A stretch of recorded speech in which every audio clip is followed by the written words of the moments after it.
დამიჯერეთ ამ რეცეპტის შემდეგ სხვა რეცეპტისგან აღარ გაიხედავთ. მეგობრებო,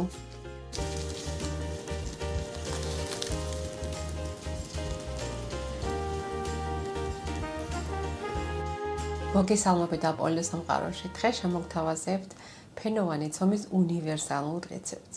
ეს რეცეპტი მე დედაჩემის გამოაქვს, რომელიც ასე ამზადებდა მთელი ცხოვრება. რეცეპტი არის ძალიან მარტივად მოსამზადებელი, არ ჭირდება ბევრი ინგრედიენტები და გეტყვით იმასაც, რომ თუ კი ამ რეცეპტს მოამზადებთ, თქვენ სხვა რეცეპტისგან აღარასოდეს აღარ გაიხედავთ. თავიდანვე გეტყვით, რომ ეს არ არის კლასიკური ფრანგული ფენოვანი ცომის რეცეპტი, ესეთი რეცეპტი დევს უკვე ჩემს სახლზე. არამედ დღეს ჩვენ მოვამზადებთ სხვადასხვა თანამატით, რომელიც ცომს სცენ ძალიან დიდარ და საინტერესო არომატს. რეცეპტი არის ძალიან მარტივად მოსამზადებელი, ამისათვის არ გჭირდებათ ბევრი ინგრედიენტები. შეგიძლიათ მომზადოთ როგორც ნაპოლეონი, ტორტი ნაპოლეონი, ასევე ხაჭაპური, ფენოვანი ხაჭაპური, გამოდის არაჩვეულებრივი. ახლა კი დავიწყოთ მომზადება და ვნახოთ თუ რა გჭირდება ფენოვანი ცომისთვის. რეცეპტისთვის გჭირდება 250 მლ თბილი წყალი, 1 ჭიქა.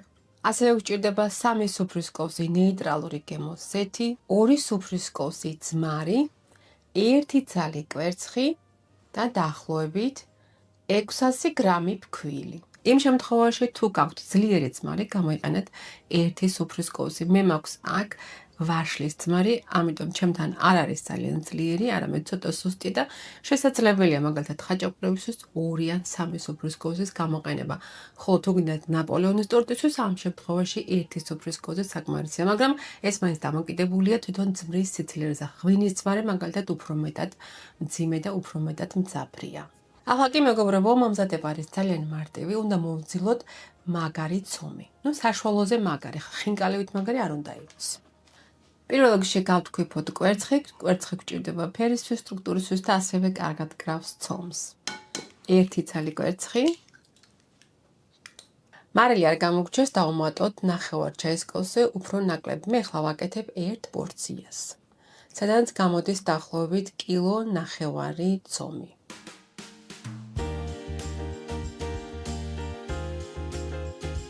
შემდეგ დავუმატოთ თბილი წყალი, მაქვს 250 მლ.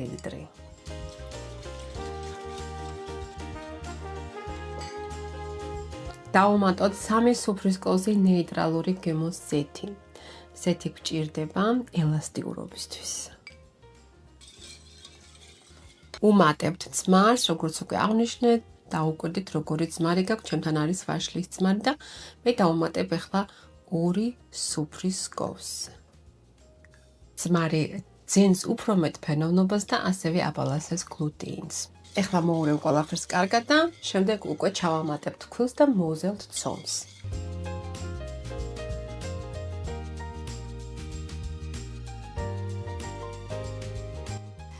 ეხლა მოვძილოთ ჩვენ მაგარი ცომი. საშუალოზე მაგარი და მკვრივი უნდა იყოს. ცომს ახლა მე ჩემს მაგიდაზე გადმოვიტან და აქ მოვძილ უგეთ. ცომი უნდა ზლოთ იქამდე, სანამ არ მივიღებთ გლუვ მასას. უნდა იყოს მკვრივი, კარგი ცომი, დაგჭირდება დაახლოებით 10 წუთი. დღეს მე ფენოვან ცომს მომზადებ არა მთლიანი მასით, არამედ დავყოფ გუნდებად და დავყოფ 4 ნაწილად. ცომი მე ავწონე არის ზუსტად 1 კილოგრამი, 980 გრამია, გეტყვით პირდაპირ. და გავყოთ ახლა ჩვენს 4 ნაწილად. დაახლოებით 250 გრამი რო იყოს ისენი. ერთს მოვუწევს ხოლმე ცოტა ნაკლები რომ იყოს. გავაკეთოთ ახლა გუნდები, მრგვალი გუნდები. ფენოვანი ცომის მოსამზადებლად გჭირდება კარაქი ან მარგარინი. იყიდება სპეციალური მარგარინებიც და ინდუსტრიაც რა თქმა უნდა მარგარინით ამზადებს, იმიტომ რომ შედარებით უფრო იაფია და ასევე უძლებს მაღალ ტემპერატურას და როგორც კარაქი ისე სწრაფად არდნება. ასევე თვითონ ცომის დამუშავებისთვისაც უფრო მეტად მარტივი და უფრო მეტად კომფორტულია. თქვენზე ეს დამოკიდებულია, აიღებთ კარაქს თუ აიღებთ მარგარინს. ჩემთვის შემთხვევაში არის კარაქი. მე აქ მაქვს 500 გრამი, ანუ ჩვენი ცომის პროპორციიდან 50%, 1 კილოდან 50% გვექნება ჩვენ ცხიმი. რომელსაც ახლა მე ამ 500 გრამ ცხიმს გავყოფ 4 ნაწილად.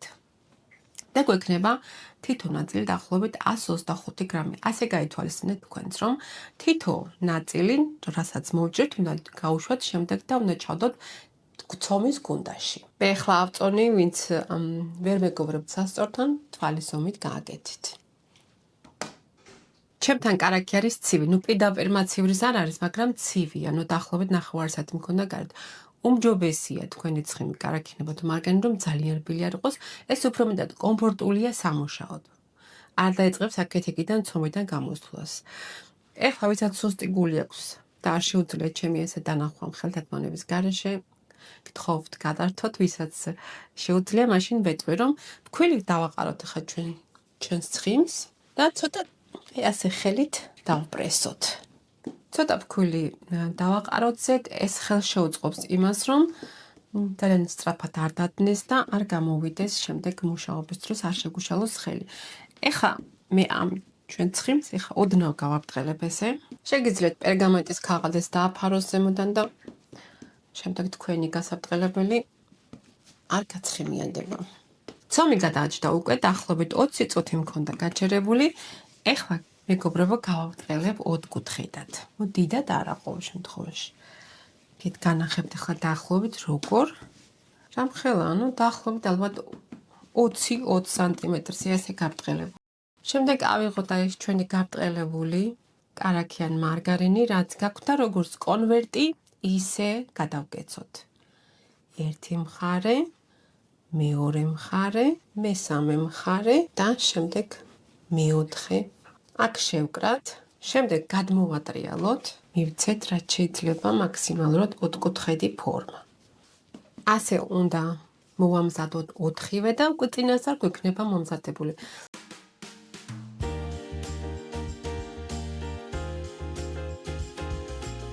ცომი უკვე მზად არის გასაბტყელებლად, სანამ მე დანარჩენ გუნდებში კარაქი ჩავდე, მანამდე ეს გადაჭდა. ეხლა გავაბტყელოთ მეგობრებო, ძალიან მნიშვნელოვანია და ამ პროცესს ჩვენ ვიმეორებთ 3-ჯერ. განახებთ ეხლა გავაბტყელოთ ჯერ. გავაბტყელეთ ისე, რომ იყოს თანაბარი ზომის ყველგან და შეიცადეთ, რომ როდესაც გადავკეცავთ, კუთხე კუთხეს მოხვდეს, ნაპირი ნაპირს მოხვდეს, ისე რომ კარაქი ან მარგარინი, რაც იქნება ცხიმი, ყველგან თანაბრად გადანაწილდეს აუცილებლად. ეხლა მეგობრებო, ვაკეთებთ ჯერ ერთმაგ გადაკეცვას. ერთმაგი გადაკეცვა არის შემდეგ. ჯერ ერთხელ, ზედმეტი ფქვილი რაც არ გვინდა მოაშორეთ, კუთხე კუთხეს, ნაპირი ნაპირს.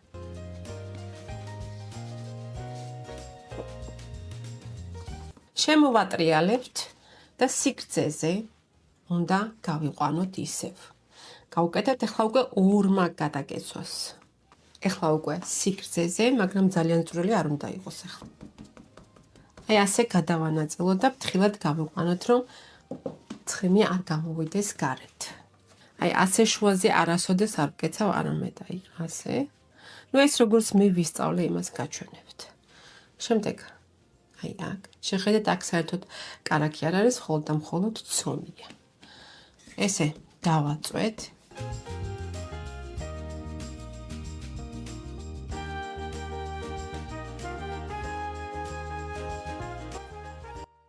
ჩავდოთ ახლა პარკში და გავუშვათ მაცივარში. მანამდე გავაბტყელოთ დანარჩენი. ზოგი პირდაპირ აჩერებს ოთახის ტემპერატურაზე, მაგრამ უმჯობესია ზოგადად ესეთი პროცესისთვის, როდესაც გვაქვს კარაქთან და მარგარინთან საქმე, უმჯობესია რომ იყოს ცივი, რომ მეტად კომფორტული იქნება. ესეც მოვათავსოთ მაცივარში. მე პირველ ცომთან ერთად, მე შემდეგ კიდევ 2 დამჭა გასაბტყელებელი გავაბტყელებ და ჩვენ შევხვდებით ერთმანეთს 30 წუთში. ჩვენ მალე შევხვდებით ერთმანეთს, მაგრამ ჩემთან დაახლოებით 30 წუთი დაჭირდება და იგივე პროცესს ვიმეორებთ კიდევ 2-ჯერ, ანუ სულ უნდა გავაკეთოთ ეს პროცესი, უნდა გავიმეოროთ 3-ჯერ და გვექნება სასწაული ფენები. გავიდა დაახლოებით 40 წუთი, იქამდე მაცივარში იყოს ყველა, ახლა გავაბტყელებ ისევ.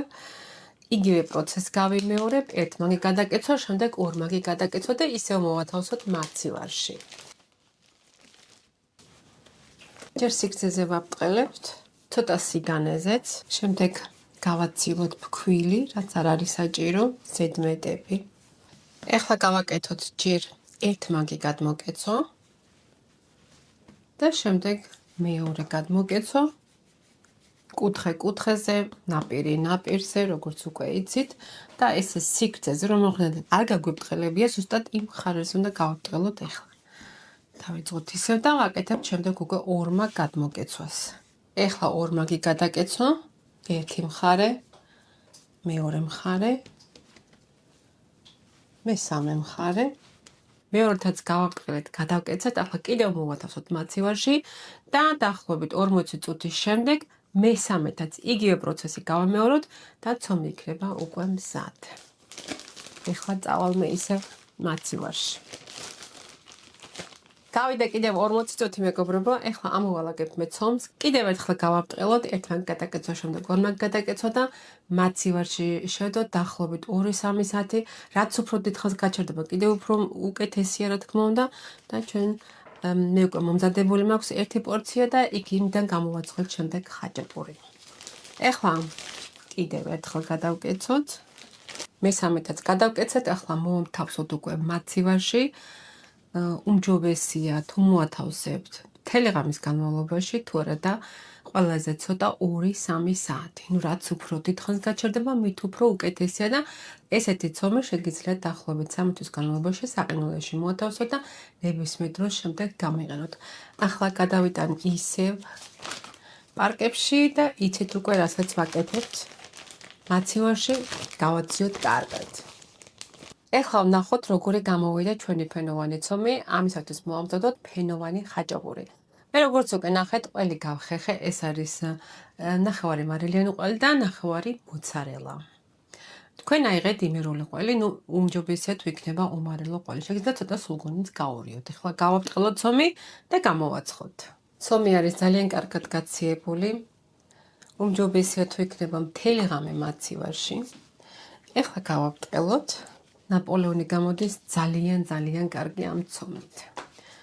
შეგიძლიათ რომ მოამზადოთ თანაც უკვე 4-ად არის გაყოფილი, 4 ფენა გჭირდება და ძალიან კარგი გამოდის უკვე პორციება დაყოფილი.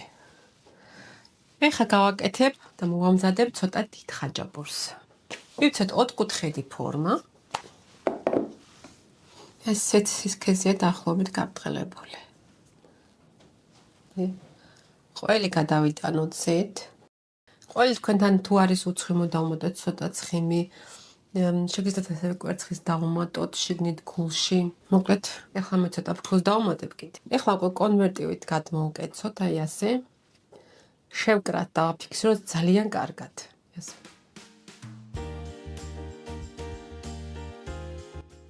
ასევე გვერდები შევუკრათ. ეს ჩვენ გამოცხობისას შემდეგ არ გაიხსნას. აი აქ კუთხეებშიც შეცადოთ რომ ხაჭაპური მოხდეს. ყველი მოხდეს ბოდიშით.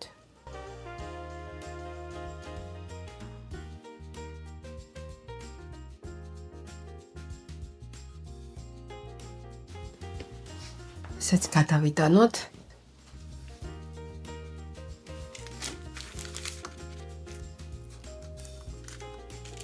ლამაზი ფერისთვის ზემოდან წავსვათ კვერცხის გული. კვერცხის გულში მიაურიეთ ცოტა რძი.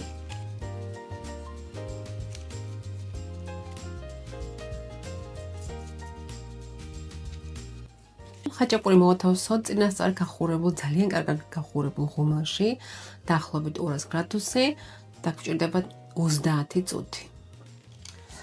ნახეთ, მეგობრებო, ხაჭაპური გამოცხვა. ნახეთ რა კარგები გამოვიდა.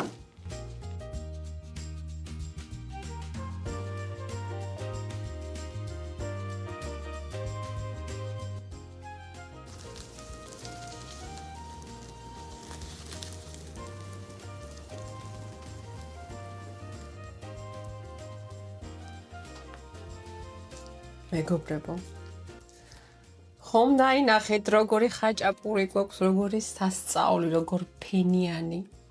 აი ეს არის სასწაული, მეგობრებო.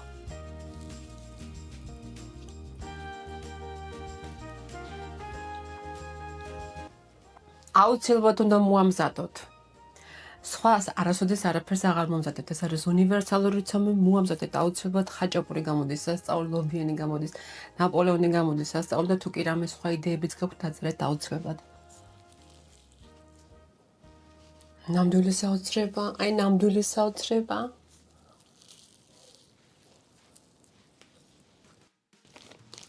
მოამზადეთ ეს სასწაული ცომი და თქვენ აღარასოდეს აღარ გექნებათ ფენოვანი ცომის პრობლემა. მოკლედ მეგობრებო, ხუმრობა იქით იყოს და ახლა მე დაგემშვიდობებით და ჩვენ შევხვდებით ერთმანეთს მომავალ ვიდეოში. თუ მოგეწონა დალაიქე და გამოიწერე არხი იმცაც რომ არ გამოდოთ ახალი ვიდეო რეცეპტები. თუ მოამზადებ შემოტყობინე აუცილებლად კომენტარებში. დროებით!